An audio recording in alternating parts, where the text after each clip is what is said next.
છે તમારું Saraswati group of એજ્યુકેશનની જે ઓનલાઈન સફર છે તેમાં એજ્યુકેશન એટ સરસ્વતી નામની YouTube ચેનલમાં મિત્રો અત્યાર સુધી આપણે જે છે એક્ટિવ વોઇસ પેસિવ વોઇસ જે છે એ તો કે શીખતા આવ્યા છીએ. એમાં આપણે ટાઈપ નંબર 1 2 3 અને 4 એમ 4 ટાઈપ પૂર્ણ કરેલા છે. છેલ્લે તો કે ઇન્ફિનિટિવ પણ પૂરું કરેલું છે. હવે જો વાત કરીએ તમારા એક્ઝામિનેશન્સ જે 23rd ઓફ ઓક્ટોબર 2020 થી અપ્રોચ થઈ રહી છે, ઇટ મીન્સ કે ત્યાંથી તમારી એક્ઝામ ટર્મિનલ જે છે એ તો કે શરૂ થઈ રહી છે. તો અમુક જે ફેક્ટ્સ છે એના વિશે આપણે વાત કરીએ કે ડ્યુએસ ડાયરેક્ટેડ જે આપણે 4 માર્કનું પૂછાય છે સેક્શન ડી માં પહેલો જ પ્રશ્ન જે છે એ તો કે ડ્યુએસ ડાયરેક્ટેડ નો છે. એમાં બે ટોપિક આપેલા છે, એક છે ચેન્જ ધ ટેન્સ અને બીજો છે ચેન્જ ધ વોઇસ. તો ચેન્જ ધ ટેન્સ માં તમારે શું કરવાનું રહેશે તો કે ચેન્જ ધ ટેન્સ માં તમને જે એક પેરેગ્રાફ આપેલો હશે એ પેરેગ્રાફને તમારે ધ્યાનથી વાંચવાનું રહેશે અને એની નીચે જે આપેલું છે કે ભાઈ start like this, A start like this પછી જે સેન્ટેન્સ આપેલું છે એને તમારે ધ્યાનથી ઓબ્ઝર્વ કરવાનું રહેશે. માની લ્યો કે અહીંયા પેરેગ્રાફ જે છે એ પ્રેઝન્ટ ટેન્સ માં આપેલો છે. પ્રેઝન્ટ ટેન્સ એટલે કે સિમ્પલ, કન્ટિન્યુઅસ કે પરફેક્ટ, ત્રણમાંથી કોઈ પણ પ્રેઝન્ટ ટેન્સ હોઈ શકે છે. તો અહીંયા તમે જોવો છો અહીંયા તમને પાસ્ટ ટેન્સ માં કહેવામાં આવે છે. એટલે કે સિમ્પલ પ્રેઝન્ટ હોય તો એનું સિમ્પલ પાસ્ટ હશે, કન્ટિન્યુઅસ પ્રેઝન્ટ હશે તેનો કન્ટિન્યુઅસ પાસ્ટ હશે, પરફેક્ટ પ્રેઝન્ટ હશે તેનું પરફેક્ટ પાસ્ટ હશે. પણ અહીંયા પણ સિમ્પલ પાસ્ટ ટેન્સ હશે એટલે કે સાદો ભૂતકાળ હોય અને અહીંયા પરફેક્ટ પાસ્ટ એટલે પૂર્ણ ભૂતકાળ હોય. આખા પેરેગ્રાફને તો કે આપણે સાદા ભૂતકાળમાંથી પૂર્ણ ભૂતકાળમાં ફેરવવાનો રહેશે. જરૂરી નથી કે આખો પેરેગ્રાફ એક જ કાળમાં દેવામાં આવે. પેલું વાક્ય પ્રેઝન્ટ ટેન્સ નું હોઈ શકે છે, ત્યાર પછીનું જે બીજું વાક્ય જે છે એ ફ્યુચર ટેન્સ નું પણ હોઈ શકે છે, ત્યાર પછીનું જે ત્રીજું વાક્ય છે એ કન્ટિન્યુઅસ ટેન્સ નું હોઈ શકે છે, ચોથું વાક્ય જે છે એ તો મોડલ ઓક્સિલરી નું પણ હોઈ શકે છે. તો ચાર વાક્ય જે છે કોઈ પણ ટેન્સ માંથી, જે આપણે 10 ટેન્સ જોઈ ગયા છીએ એ 10 ટેન્સ માંથી કોઈ પણ ચાર વાક્યો હોઈ શકે છે. એ કદાચ તમારી ટેક્સ્ટબુક માંથી પણ હોઈ શકે છે અથવા ટેક્સ્ટબુક ની બહારના મટીરીયલ થી પણ હોઈ શકે છે. તો સ્ટાર્ટ લાઈક ધીસ માં તમારે શું કરવાનું છે? જો અહીંયા પાસ્ટ કીધું છે તો પ્રેઝન્ટ કોઈ પણ ફોર્મમાં હોય એનું પાસ્ટ, ફ્યુચર કોઈ પણ ફોર્મમાં હોય, કન્ટિન્યુઅસ હોય, સિમ્પલ હોય કે પરફેક્ટ હોય એનું પાસ્ટ કરવાનું થશે. બરાબર? કન્ટિન્યુઅસ ટેન્સીસ હોય પછી પ્રેઝન્ટ હોય, પાસ્ટ હોય કે ફ્યુચર હોય એનું પાસ્ટ થશે. મોડલ ઓક્સિલરી સિમ્પલ હોય કે પરફેક્ટ હોય. દાખલા તરીકે અહીંયા કેન, કુડ, કેન આપ્યું હોય, મે આપ્યું હોય, શેલ વિલ આપ્યું હોય તો અહીંયા કેન નું કુડ થઈ જશે, મે નું માઇટ થઈ જશે અને શેલ વિલ નું વુડ થઈ જશે. હેવ ટુ હોય તો હેડ ટુ થઈ જશે. એવી જ રીતે આ એક પેરેગ્રાફ હશે જેમાં ચારે ચાર વાક્યો કાં તો એક કાળના હશે અથવા તો અલગ અલગ કાળના હશે. પણ એને ચેન્જ કેમ કરવાના તો કે નીચેની સૂચના વાંચીને જ સ્ટાર્ટ લાઈક ધીસ. જો પેલું વાક્ય વર્તમાન કાળનું છે એનું સાદા ભૂતકાળમાં કન્વર્ટ થઈ ગયું છે તો જરૂરી નથી કે બીજું વાક્ય ભવિષ્યકાળનું હોય. બરાબર? એને તો કે વર્તમાન કાળમાં ફેરવવું, એ સાદા ભૂતકાળમાં જ ફરશે. આખો નીચેનો જે પેરેગ્રાફ છે એ સેમ કાળમાં રહેશે. આનું ભૂતકાળ દાખલા તરીકે આપણે એક્ઝામ્પલ લઈએ કે ભાઈ paragraph number 1, Hiren is my friend, full stop. He will complete his work tomorrow. Full stop. ત્રીજું કયું છે? Continuous tenses. He is visiting the temple. Sorry, અહીંયા આપણે એમ લખી શકીએ કે he is listening a song. He is listening a song. Now full stop. Modal auxiliary. He may visit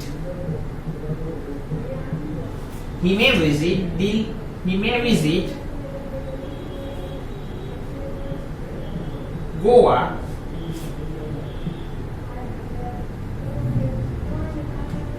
next week. હવે આનું સ્ટાર્ટ લાઈક ધીસ કે આપણને આ રીતે આપેલું છે. Start like this. શું છે? Hiren is my friend. તો અહીંયા તમને એમ કીધું છે કે ભાઈ Hiren was ... તો હવે મારે શું કરવાનું છે? મારે જોવાનું છે કે ભાઈ મને વાક્ય પેરેગ્રાફ શેમાં આપ્યો છે. પહેલો સાદો વર્તમાનકાળ છે, બીજો ફ્યુચર ટેન્સ છે, સિમ્પલ ફ્યુચર ટેન્સ, ત્રીજો લિસ્ટિંગ કન્ટિન્યુઅસ પ્રેઝન્ટ ટેન્સ છે, ચોથી મોડલ ઓક્સિલરી છે. મને અહીંયા શું કરી દીધું? is નું was. આ જે is હતું એનું શું મન કરી દીધું? was. તો મારે હવે આખા પેરેગ્રાફમાં એ જ જોવાનું છે કેટલા શબ્દ એવા છે, કેટલા ક્રિયાપદ એવા છે કે જેનું ભૂતકાળ શક્ય બની શકે છે. is નું was થઈ ગયું છે. મારે બીજો શબ્દ ગોતવાનો છે will. will નું ભૂતકાળ શક્ય છે તો કે હા છે. શું છે will નું ભૂતકાળ? તો કે would. ચાલો will નું would થઈ ગયું તો કમ્પ્લીટ માં કોઈ ફેર પડશે? તો કે ના, એમાં કોઈ ફેર પડશે નહીં. ત્યાર પછી વાક્ય જોઉં છું he is listening. is નું ભૂતકાળ શક્ય છે તો કે હા છે. શું છે? તો કે was. તો is નું was થઈ જશે. ક્રિયાપદ નો કોઈ ફેર પડશે? તો કે નહીં પડે. પણ અહીંયા જે now છે એનું ભૂતકાળ તો કે એનું થઈ જશે then. ત્યાર પછી may. તો may છે એનું ભૂતકાળ શક્ય છે તો કે હા. શું થાય? તો કે might. તો બસ મારે આટલું જ સુધારો કરવાનું છે, બાકી મારે કોઈ જ સુધારો કરવાનો છે નહીં. એક સુધારો તમે કરી શકો, અને નેક્સ્ટ છે ન્યા તો કે લાસ્ટ વીક. આ બહુ હિડન વર્ડ્સ હોય છે, કારણ કે નાઉ નું ધેન કરું, નેક્સ્ટ નું લાસ્ટ કરું. શું કામ? તો કે ભાઈ પ્રેઝન્ટ ફોર્મ ઓફ વર્બ હતું ઈ તો કે હવે પાસ્ટ માં કન્વર્ટ થઈ ગયું છે, એટલા માટે આ થયું ડુએસ ડાયરેક્ટેડ. તમે ખાસ ધ્યાન દેજો કે ભાઈ સાદો વર્તમાન કાળ જે છે સાદા ભૂતકાળમાં ફરશે તો સાદા ભવિષ્યકાળમાં પણ ફરી શકે છે. ખાસ ધોરણ 11 ના વિદ્યાર્થીઓને કોઈ ડાઉટ હશે નહીં, પણ ધોરણ 12 ના વિદ્યાર્થીઓને પણ આ જ સેમ વિડિયો જોવાનો છે. તો ધોરણ 12 ના વિદ્યાર્થીઓને ચોખવટ કરી દઉં કે 11th સ્ટાન્ડર્ડમાં ડુ ઇઝ ડાયરેક્ટેડમાં ચેન્જ ધ ટેન્સ ના આપણે ઘણા બધા લેક્ચર્સ જે છે સ્ટાર્ટિંગમાં ગયા છે. એ તમને યુટ્યુબમાં એજ્યુકેશન એટ સરસ્વતી નામની ચેનલમાં વિડિયોઝ ઉપર ક્લિક કરશો એટલે દરેક ફેકલ્ટીનું એક ફોલ્ડર ખુલશે. એમાં English Rajesh sir 11th commerce folder હશે. એની પર ક્લિક કરવાનું, ટેન્સ બધા પૂરા થશે એટલે ચેન્જ ધ ટેન્સ ના ટેબલ્સ છે, પ્રેક્ટિસિસ છે, ઈ તો કે આપણે ત્યાં લખેલું છે. 11th કોમર્સ માટે આપણે એટલો કોર્સ પૂર્ણ કરેલો છે. તો તમને એમ થાય કે ભાઈ પ્રેઝન્ટ નું પાસ્ટ તો થયું, પણ પ્રેઝન્ટ નું ફ્યુચર માં કઈ રીતે કન્વર્ટ કરવું? તો change the tense 11th commerce ના વિડિયો એક વખત જોઈ લેવા, બાકી 11th કોમર્સ ને કઈ તકલીફ રહેશે નહીં. આ થયું આપણું ચેન્જ ધ ટેન્સ. હવે જોઈએ ચેન્જ ધ વોઇસ. તો વિદ્યાર્થી મિત્રો હવે જોઈએ ચેન્જ ધ વોઇસ કે ભાઈ ચેન્જ ધ વોઇસ એટલે કે એક્ટિવ વોઇસ અને પેસિવ વોઇસ નો જો તમે પેરેગ્રાફ આપી દીધો હોય તો એમાં એક્ટિવ માંથી પેસિવ માં કરવા માટે શું ધ્યાનમાં રાખવાનું? સૌપ્રથમ તો કે તમને એક્ટિવ વોઇસ અને પેસિવ વોઇસ ના કન્સેપ્ટ જે છે એ તો કે ખ્યાલ હોવા જોઈએ. એટલે કે એક્ટિવ વોઇસ છે એની વાક્ય રચનામાં શું હશે? તો કે કર્તા, ક્રિયાપદ અને કર્મ, સબ્જેક્ટ વર્બ અને ઓબ્જેક્ટ. પેસિવ વોઇસ માં જે છે તો કે કર્મ કર્તાના સ્થાને આવી જશે, કર્તા જે છે એ કર્મના સ્થાને આવી જશે. ક્રિયાપદનું જે પણ રૂપ આપેલું હશે એનું ભૂત કૃદંત રૂપ મુકાશે અને સાથે સહાયકારક ક્રિયાપદ મુકાશે. અને જો કન્ટિન્યુઅસ ટેન્સીસ હોય, ચાલુ કાળ હોય કે પૂર્ણ કાળ હશે કે પરફેક્ટ મોડલ કે ઓક્સિલરી, પરફેક્ટ પાર્ટિસિપલ કે સિમ્પલ મોડલ ઓક્સિલરી, આમાં તો કે બી, બીંગ અને બીન આ ત્રણનો ઉપયોગ કરવો પડશે વધારાના કનેક્ટર તરીકે. તો સૌપ્રથમ તમારે શું ધ્યાનમાં રાખવાનું છે? તો સૌપ્રથમ તમારે જે એક્ટિવ વોઇસ પેસિવ વોઇસ માટે જે પેરેગ્રાફ આપેલો છે જેનો વોઇસ ચેન્જ કરવાનો છે, જેનો વાક્યનો પ્રકાર ચેન્જ કરવાનો છે, એ પેરેગ્રાફમાં 4 વાક્ય આપ્યા છે, 3 વાક્ય આપ્યા છે. એ 3 કે 4 વાક્ય કયા કયા કાળના છે, કયા ટોપિકના છે, કયા ટાઈપમાં આવે છે? એટલે કે ટાઈપ નંબર 1 માં 2 પ્રકાર પડશે. એક સાદો વર્તમાન કાળ અને બીજું છે સાદો ભૂતકાળ. તો ટાઈપ નંબર 1 તમારે ચેક કરવાનું થાય કે ભાઈ મને જે 4 વાક્ય પછી એમાંથી ક્યાંય ટાઈપ નંબર 1 નું વાક્ય છે કે જ્યાં સાદો વર્તમાન કાળ કે સાદો ભૂતકાળ લાગુ પડતો હોય. તો સાદો વર્તમાન કાળ લાગુ પડતો હોય તો નોટ નંબર 1 ચેક કરી લેવાની છે. 11th કોમર્સ માં ઓલરેડી આપણે લખાવેલી છે કે જો વાક્યમાં કે V1 કે SKES કે do કે does દેખાય તો એના સ્થાને જે છે આપણે એમ આર મૂકી અને V1 નું V3 કરવાનું રહેશે. જો do not કે does not હોય તો કર્મની એકવચન બહુવચન પ્રમાણે do does ને એમ આર માં ફેરવી અને V1 નું V3 કન્વર્ટ કરવાનું રહેશે. પ્રશ્નાર્થ વાક્યની વાત કરું તો પ્રશ્નાર્થ વાક્યમાં do કે does જે છે કર્તા પ્રમાણે હશે એક્ટિવ વોઇસમાં, તો એને પેસિવ વોઇસમાં ફેરવતી વખતે કર્મ આગળ આવશે. તેથી કર્મની એકવચન કે બહુવચન ધ્યાનમાં રાખી અને એ do કે does ને એમ ઇઝ કે આર માં ફેરવવાનું રહેશે. આ થઈ વાત સાદા વર્તમાનકાળની. વાત કરું સાદા ભૂતકાળની. નોટ નંબર 2 પ્રમાણે કે જો વાક્યમાં કે did કે V2 દેખાય તો એની સ્થાને was કે were મૂકી અને V1 નું V3 કરવાનું રહેશે. ન સમજાણું? કાઈ વાંધો નહીં. સાદા ભૂતકાળનું હકાર વાક્ય હોય એમાં ફક્ત V2 આવશે. તો એનું પેસિવ વોઇસ કરતી વખતે કર્મ આગળ આવશે તો કર્મની એકવચન કે બહુવચનને ધ્યાનમાં રાખી was કે were મૂકી દેવાનું. બેમાંથી કોઈ પણ એક જ મૂકવાનું અને પછી જે V2 ઉપર આપેલું છે એનું V3 કરવાનું. બાય કરીને કર્તા મૂકવાનો. જો નકાર હશે તો કર્તા plus did plus not plus V1 plus object plus other words. તો આ રીતે એક્ટિવ વોઇસ નું બંધારણ હશે. એને પેસિવ વોઇસ માં ફેરવવા માટે કર્મ plus was or were plus past participle, that means V3 plus by plus subject plus other words. એટલે કે કર્મ પ્લસ was કે were પ્લસ ભૂતકૃદંત પ્લસ by પ્લસ કર્તા અને પ્લસ અન્ય શબ્દો. જો પ્રશ્નાર્થ વાક્ય રચના હશે તો did plus subject plus V1 plus object plus other word plus question mark. Passive voice માં થશે was or were plus object plus V3 means past participle plus by plus subject plus other words plus question mark. તો આ રીતે હશે કે ભાઈ was અથવા were કે કર્મ એકવચન હોય કે બહુવચન તો was અથવા were મુકાશે. પછી કર્મ પછી V3 પછી તો કે by કરી કરતા પછી અન્ય શબ્દ છેલ્લે ક્વેશ્ચન માર્ક. તો આ થઈ ગયું type number 1.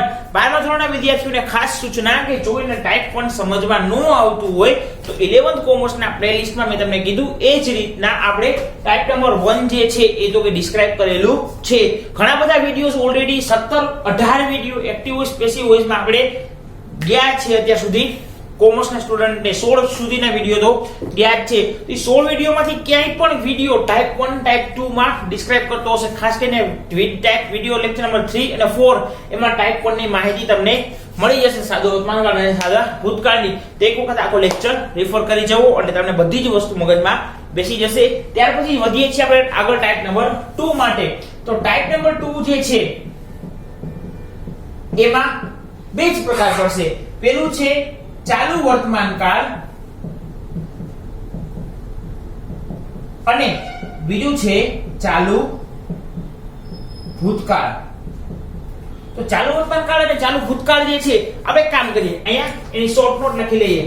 Shortcut M is R plus V3.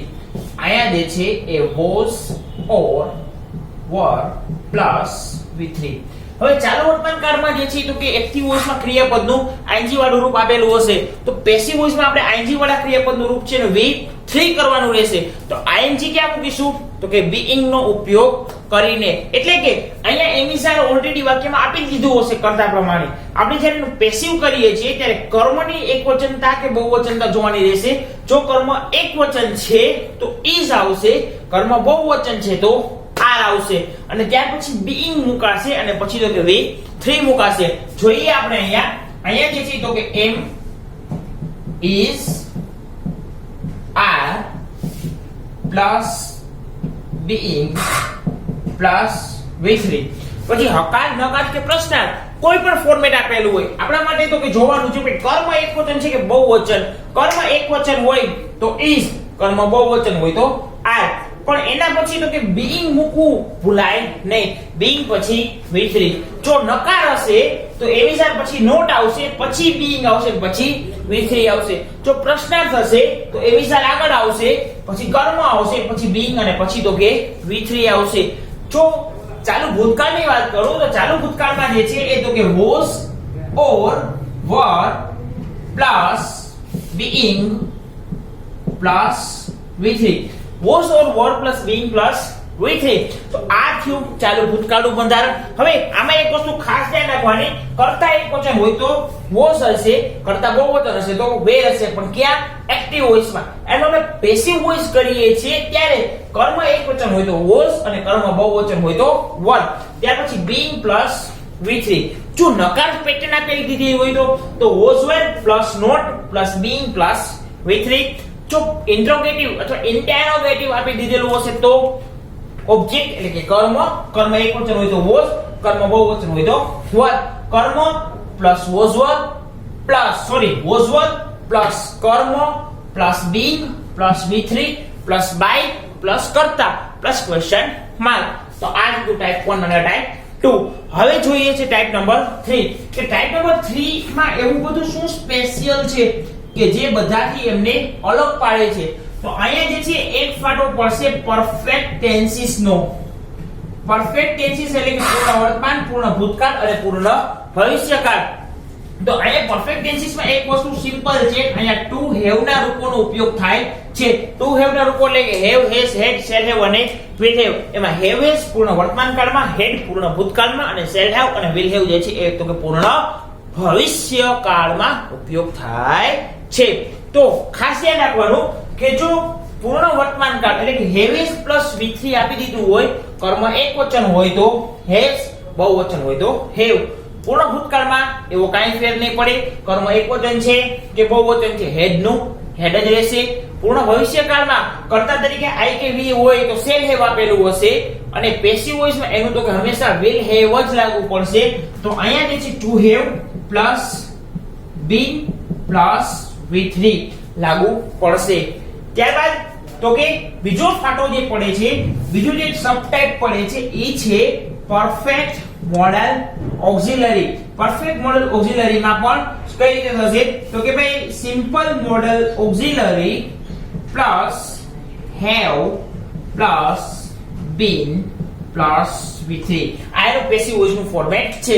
એટલે કે can, shall, will, may, might, must, should, would ને કુડ આ બધી જ સિમ્પલ મોડલ ઓક્સિલરી છે. આ બધા પાછળ તમે હેવ લગાડો એટલે shall have, will have, can have, may have, might have, must have, should have, would have, could have આ બધી જ થઈ ગઈ પરફેક્ટ મોડલ ઓક્સિલરી. તો પરફેક્ટ મોડલ ઓક્સિલરી માં કરતા એકવચન હોય, બહુવચન હોય કે કર્મ એકવચન હોય, બહુવચન હોય એનાથી કોઈ જ ફરક પડતો નથી. એ એમનું એમ રહે છે અને પેસિવ વોઇસ માં બીન પ્લસ V3 મુકાય છે. આ જો ટાઈપ નંબર 3 માં બીજો પાર્ટ. હવે જો ટાઈપ નંબર 3 માં જે છે ત્રીજો પાર્ટ એટલે કે પરફેક્ટ પાર્ટિસિપલ. તો પરફેક્ટ પાર્ટિસિપલ શું છે એ તો કે એક ઓલરેડી અલગ વિડિયોઝ માં સમજાવેલું છે. એના માટે તમારે બે વિડિયોઝ એકસાથે જોવા પડશે. સૌપ્રથમ જે છે 11th કોમર્સ માં જે છે તો કે પૂર્ણ ભૂતકાળ પરફેક્ટ પાસ્ટ ટેન્સ જે આપણે ચાલી ગયો છે ટોપિક એ જોવો પડશે. એ એક ભાગ હોય કે બે ભાગ હોય એ બે ભાગ કમ્પ્લીટ કરવા પડશે. એની થિયરીઝ આખી સમજવી પડશે. એ થિયરી સમજાઈ જાય ત્યાર પછી જ પરફેક્ટ પાર્ટિસિપલ નો વિડિયો જોવો. તો પરફેક્ટ પાર્ટિસિપલ માં જે છે ટુ હેવ માં તો કે આવે છે હેવિંગ. તો હેવિંગ માં જે છે કર્મ આગળ આવશે, પછી હેવિંગ આવશે, હેવિંગ પછી તો કે બીન આવશે અને ત્યાર પછી V3 આવશે. આ થયું ટાઈપ નંબર 3. હવે તમે જોઈ શકો છો કે ટાઈપ નંબર 1 અને 2 કરતા ટાઈપ નંબર 3 માં ટોપિક્સ વધારે છે. એટલે કે 3 કાળ આયા, વર્તમાન, ભૂતકાળ, ભવિષ્યકાળ 3, પરફેક્ટ મોડલ ઓક્સિલરી 4 અને પરફેક્ટ પાર્ટિસિપલ 5. તો 5 ટોપિક ટાઈપ નંબર 3 એકલું લઈને બેઠું છે. તો પેસિવ વોઇસ ની દ્રષ્ટિએ જોવા જાય તો આખા પેરેગ્રાફમાંથી એક વાક્ય તો પરફેક્ટ આનું હોવાનું જ છે. હોય ને હોય જ. જો ન હોય તો બચી ગયા, પણ હોય તો આપણાથી ભૂલ થવી જોઈએ નહીં. હવે વાત કરીએ ટાઈપ નંબર 4 ની. તો ટાઈપ નંબર 4 જે છે એકદમ સિમ્પલ છે. કયો કાળ હવે નથી આવ્યો? જો સાદો વર્તમાન, સાદો ભૂતકાળ આવી ગયો, ચાલુ વર્તમાન, ચાલુ ભૂતકાળ આવી ગયો, અહીંયા 3 પૂર્ણ કાળ આવી ગયા, 3 ને 2 5 ને 2 7. એક કાળ હજી બાકી રહી જાય છે, એ છે સાદો ભવિષ્યકાળ. તો સાદા ભવિષ્યકાળની સાથે જે છે તો કે સિમ્પલ મોડલ ઓક્સિલરી એટલે કે ટાઈપ નંબર 4 જે છે એમાં શેલ વિલ પણ સિમ્પલ મોડલ ઓક્સિલરીનો જ એક ભાગ છે. તો એનું પેસિવ વોઇસ કરતી વખતે તો સિમ્પલ મોડલ ઓક્સિલરી જે છે એમાં કર્મ કોઈ પણ હોય એમનાથી સિમ્પલ મોડલ ઓક્સિલરીને કોઈ ફરક પડતો નથી. ત્યાર પછી બી અને ત્યાર પછી તો કે V3 મુકાશે. એટલે કે shall will, can, may, might, must, should, would, could, have to, has to, had to કે shall have to, will have to, going to આ બધામાં બી પછી V3 મુકાશે. 11th કોમર્સ માં અત્યારે આપણે જે અભ્યાસ કરી રહ્યા છીએ ઇન્ફિનિટિવ નો અને ત્યાર પછી જે અભ્યાસ કરવાના છે લેટ નો, તો ઈ ટોપિક પરીક્ષામાં પૂછાશે નહીં. ઈ જસ્ટ તમારી એડિશનલ ઇન્ફોર્મેશન માટે જ છે. એમાં કોઈ ટેન્શન લેવું નહીં કે પરીક્ષામાં પૂછાશે તમને નહીં આવડે સર માર્ક આપશે, એવું નહીં બને. તમને પરીક્ષામાં જે પૂછાવાનું છે એ આટલામાંથી પૂછાશે. જે આપણે ઇન્ફિનિટિવ અને લેટના વાક્યો કરીએ છીએ એ પૂછાશે નહીં. હજી પણ એક વસ્તુ કહું છું કે પરફેક્ટ પાર્ટિસિપલનો જે ટોપિક છે હેવિંગ બીન પ્લસ V3 વાળો એ પણ પરીક્ષામાં દ્રષ્ટિએ જોવા જાય એટલો બધો ઇમ્પોર્ટન્ટ છે નહીં, પણ આપણને આવડતું હોય તો આપણે કોઈ જગ્યાએ પાછા પડીએ નહીં, એટલા માટે આપણે ટોપિક સ્પેશિયલ અહીંયા ભણાવેલો છે. તો ટાઈપ નંબર 4 આ થઈ ગયું પેસિવ વોઇસ. હવે પેસિવ વોઇસ નું દરે વિસ્તારથી માહિતી જોતી હોય તો 11 કોમર્સના પ્લેલિસ્ટમાં તમને મળશે active passive voice lecture number 2. એમાં એક વ્યવસ્થિત ટેબલ દોરીને આપણે એક્સપ્લેન કરેલું છે કે કયા ટાઈપમાં કઈ રીતે પેસિવ વોઇસની રચના પોસિબલ બને છે. એક વખત ટેબલ જોઈ લેવું અને એ લેક્ચર આખો રીડ કરી જવું, એ લેક્ચરમાંથી આખું પસાર થઈ જવું. તો આજે લેક્ચર છે 11th અને 12th કોમર્સ બે માટે કોમન છે, બે માટે સંયુક્ત છે, કારણ કે બેને આ ટોપિક ચાલી ગયેલો છે, બેને આ ટોપિક પૂર્ણ થઈ ગયેલો છે, પણ જસ્ટ રિફ્રેશમેન્ટ માટે છે. 12th કોમર્સ ને હજી એક વખત સૂચના કે જેન્ડર ટેન્સ નામનો જે ટોપિક છે 11th કોમર્સમાં જે એક વિડિયોઝ હશે એમાંથી ગોતી લેવો ને માટે જે ટેબલ્સ કરાવેલા છે એ ટેબલ્સ 3 આપેલા છે. ત્રણે 3 ટેબલને તમારી નોટબુકમાં લખી લેવા, એને વાંચવા અને પછી જે પેરેગ્રાફ કરાવેલા છે એ ફટાફટ એક વખત વિડિયોઝ જેન્ડર ટેન્સના જોઈ જવા કે જેથી કરીને તમને એક આઈડિયાઝ આવે જેન્ડર ટેન્સ કઈ રીતે થાય છે. વાત કરું 11th કોમર્સ ની તો 12th કોમર્સ ને લાગુ પડે છે એટલું જ 11th કોમર્સ ને પણ લાગુ પડે છે. 11th કોમર્સ એ પણ આપણા અત્યાર સુધીના જે પણ કઈ વિડિયોઝ છે એ એક વખત રિફર કરી જવા.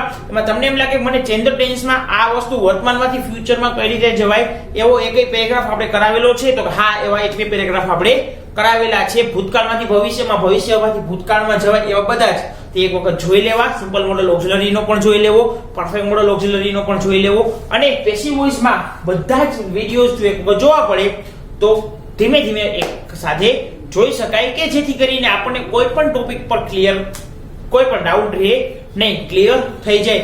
તો ટાઈપ 1 2 3 4 આટલું જ પૂછાશે. પછી આપણે વધારાનું જે પણ કંઈ કરીએ છીએ આમાં ઇન્ફિનિટિવ હોય, લેટ હોય એ પરીક્ષામાં પૂછાવાનું છે નહીં. તો આટલું ટોપિક 11th અને 12th કોમર્સ ને જેન્ડર ટેન્સ ને જેન્ડર વોઇસ કોમન મથાળું ડુઅલ્સ ડાયરેક્ટેડ ની અંડરમાં પૂછાશે. તો વિદ્યાર્થી મિત્રો 11th કોમર્સ ને તો ગ્રામર નો એક ટોપિક છે ડુઅલ્સ ડાયરેક્ટેડ 6 માર્ક માટે, 12th કોમર્સ ને 4 માર્ક માટે છે અથવા તો એને પણ 6 જ માર્ક્સ માટે છે. એક્ઝેક્ટલી પેપર સ્ટાઇલમાં લખેલું છે, મેન્શન કરેલું છે. તો તમને આ વસ્તુ એકદમ બરાબર સમજાઈ ગઈ હશે એવી આશા રાખું છું. મળીએ છીએ